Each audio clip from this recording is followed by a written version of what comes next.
Yesterday I was in London and I was there for a meeting with a big financial firm, and I always like to get to places a little bit early, and this time was no exception. So I sat in their very nice lobby with some security guards and some reception staff, and I watched people, as I often do. And what I was noticing about these particular people that were coming in and out was, firstly, they were coming in and out at quite a frequency, and when they came out, the majority of people, all dressed in suits, no tie, but suits, a lot of them were looking at their phones as they were exiting the building, so actually navigating the turnstile with the phone in their hand, still very engrossed.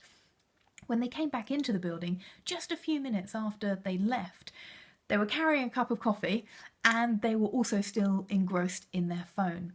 And it just struck me that I wondered whether they knew what they were doing. I wondered whether they knew why they were taking a break from their work and whether they were actually getting the full benefits of that break.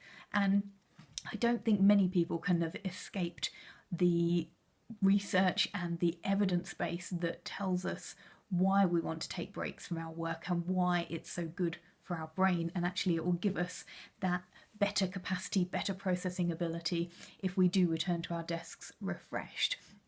Maybe it's the case that they've not heard the evidence and they don't understand actually how their brain works. And a lot of these people in this particular financial institution were dealing with a lot of technical information, a lot of numbers, a lot of data, and they'll be activating their prefrontal cortex in their work. They'll be heavily utilizing this area of the brain, and we know that that area of the brain gets depleted very quickly. It's got not quite limited capacity, but it gets tired very quickly. It utilizes the glucose, the substrate that it uses for the energy and for the processing, and actually giving it a break is really beneficial. And when I got through the turnstiles into the meaty part of the building, I noticed the most beautiful water wall, and there was some areas at the bottom where people could sit. There were a couple of people sitting there, but what I thought is, wouldn't it be amazing if this culture of intellectuals who are using their brain heavily day in, day out,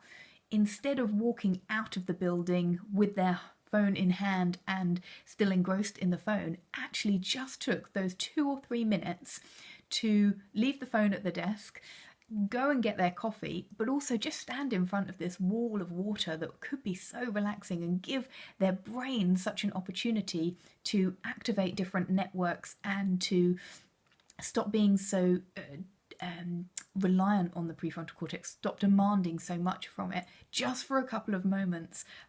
Just 15 seconds looking at this water, or a minute, gosh, if we were being really daring. What impact that might actually have on them as individuals, whether we'd notice the quality of their work improve, whether we'd notice the quality of their life improve because they'd be feeling better, they'd be going back into work refreshed, whether the quality of their relationships would improve, would increase. We don't have the data for all of that, but what we do know is that the brain responds well to breaks. It's good for it to have these breaks. And so the next question would be, and indeed was raised with the HR team when I was meeting with them, was actually, well, how do we get them to do more of this stuff that we know is really good for them? And they would love if they understood it. They're evidence-based people. They like to understand how things work. And our recommendation, I won't go into everything now, but our recommendation is always a multi-pronged approach, or the all bases approach we call it, because our brain doesn't just process information in one way. We don't just change behaviours through one route, or at least it's fairly ineffective to try and do so. But if we can utilise the logic, utilise the reason, the rationale, for us we always utilise science, we're drawing on neuroscience and behavioural sciences. If we can have that as an underpinning, and we can share that information in case people aren't aware, and so that they've got that rationale and that understanding of, yep, this makes sense, that ticks the logic box for me, I'm happy. But then if we can do all of the other concepts, if we can utilize all the other ways that the brain works, the way that we make decisions, the way that we can actually change behaviors, sometimes without even conscious awareness that this is what's happening, this is why we're doing something differently, then that's when we're really in interesting territory, and where organizations have got potential that most are not tapping into. So a lot of the time we do go to this, well, let's just tell people what to do, but we all know that that's some relatively ineffective at times. So so much more that can be done.